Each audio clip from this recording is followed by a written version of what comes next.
রাত্রির 1:10 বাজে, আমি দেখছি পেছন ফিরে কিছু একটা করছে। দেখি হাতে একটা লিপ বাম নিয়েছে, লিপ বাম না কি বলে এগুলোকে, কি বলে এগুলোকে? Lip balm. দেখি কি করেছিস।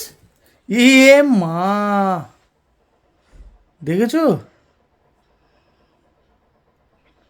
কি করেছে? কি করে একা একা করলি? কি করলি এটা? মাকে বলতিস? আমি ওকে লাগিয়ে দিয়ে গেছি তো। হ্যাঁ, তুমি ঠোঁটে লাগিয়েছো? আমি ঠোঁটে লাগিয়ে দিয়ে গেছি, তারপর হিরে হিরে করেছে। এই যে উপরে এই বাবা, দাঁড়া আমি আসছি, দাঁড়া। দেখেছো কি অবস্থা, কি অবস্থা। তোর পিঠে আমি লাঠি টানছি, দাঁড়া। বাঁচাও, কে বাঁচাবে? কে বাঁচাবে? কে বাঁচাবে? কেউ বাঁচাবে না। তুমি এগুলো করেছো কেন? এগুলো লাগিয়েছো কেন? বাঁচাও।